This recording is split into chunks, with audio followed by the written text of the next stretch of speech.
Welcome back to day 3, where we talk all things insecurity.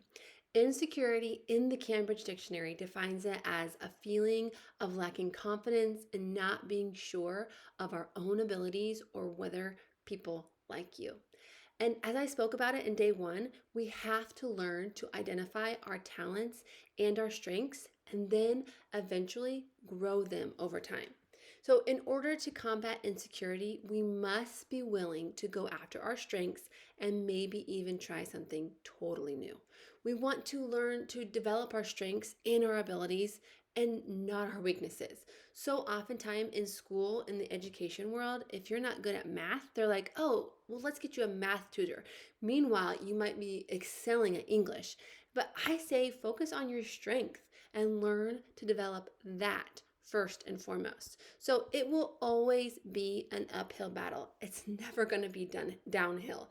Consistency compounds, and you don't do something well until you've done it over 1,000 times. Listen, we often orphan off parts of our story that we don't deem worthy. And then, as Brene Brown states, you either walk inside your story and own all of it, or you stand outside your story and you hustle for your worthiness.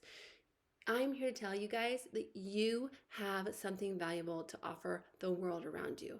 Isaiah 43:18 and 19 states, forget the former things, do not dwell in the past. See, I am doing a new thing.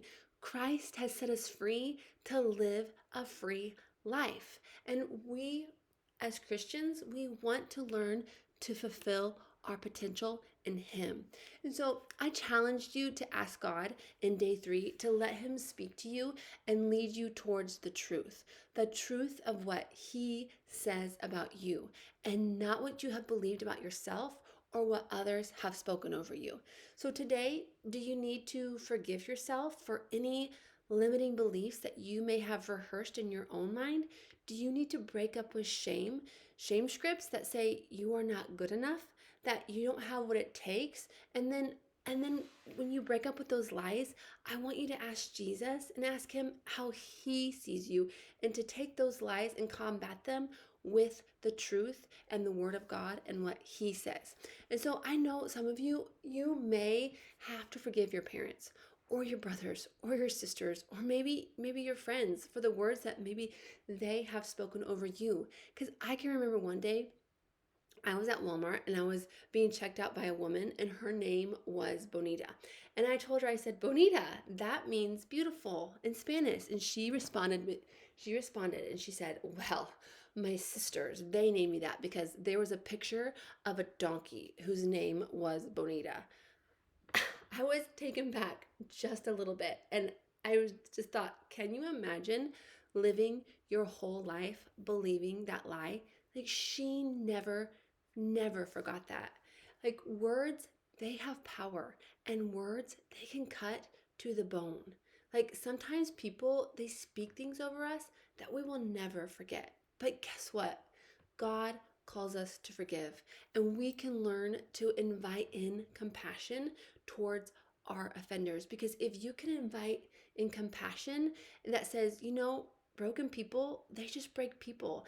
And sometimes oftentimes they don't really know any better, or maybe they do, but most people, they don't understand that their words carry weight.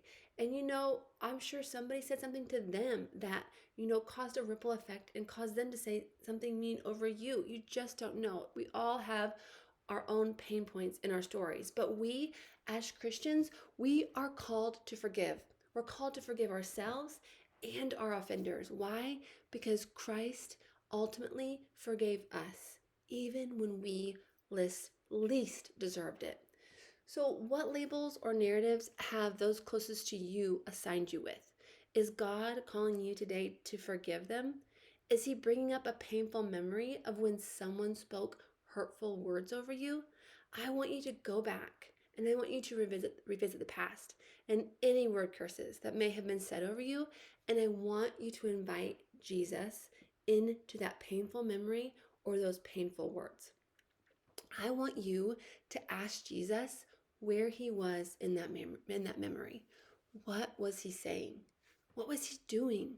What words was he speaking over you? And what words is he speaking over you right now? Like, let that be your biggest voice. So, Jesus in his words, because his words is truth.